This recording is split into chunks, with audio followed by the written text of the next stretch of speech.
I'm Bill Twaddle. I'm running for a seat on Owen Sound City Council.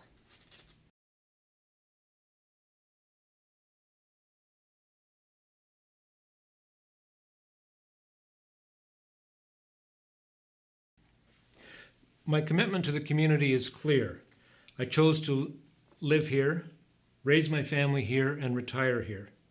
For almost 25 years, I've helped make the important decisions that protect and enhance this community.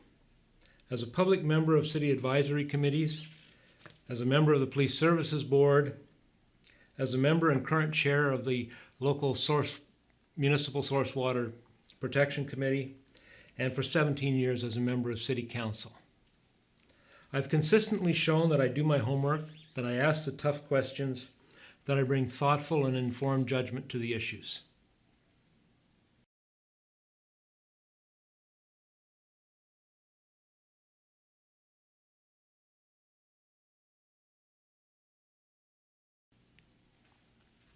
I was chair of Georgian Bay Energy and led the negotiations to sell the utility to Hydro One for $16.3 million.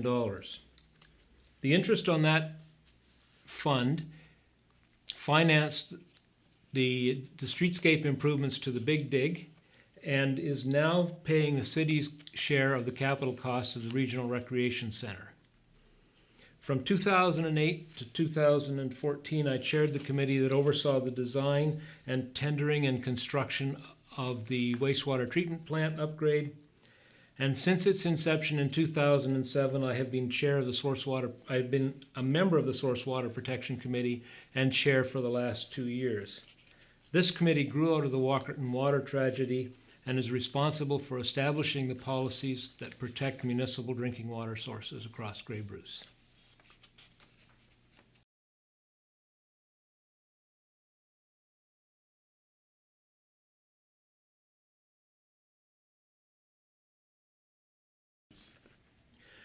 Nothing happens overnight.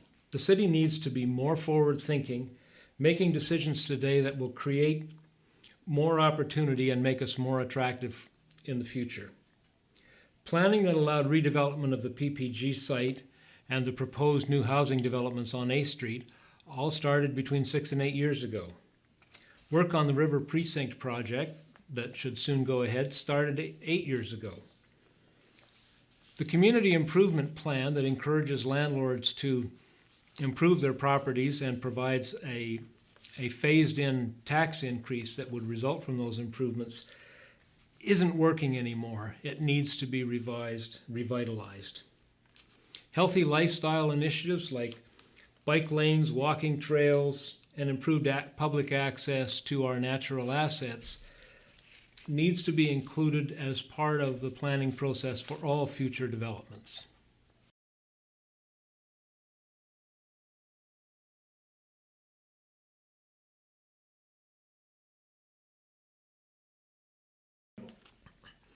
A key piece to the future of this community is the harbor. It's the jewel of the city. Unfortunately, much of it is owned by the federal government, and they've shown clearly that they don't care. The future cost to the city of taking over the harbor without a viable, sustainable business plan would create an unbearable tax burden. Our children simply couldn't afford it. This should not stop the city from continuing to enhance and develop the lands it owns. The Mudtown Station property and the Public Health Unit property are 2 examples.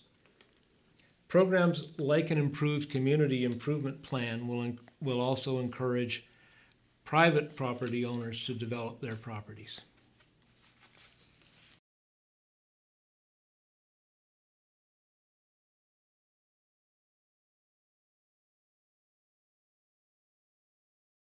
Our community.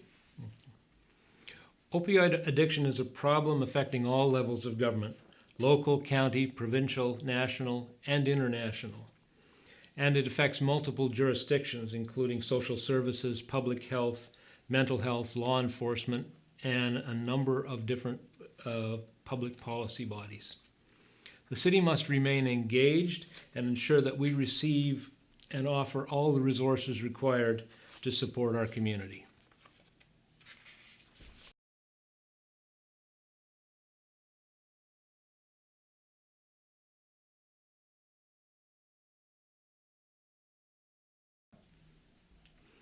Much of the detail work that goes into council decisions actually happens at the committee level.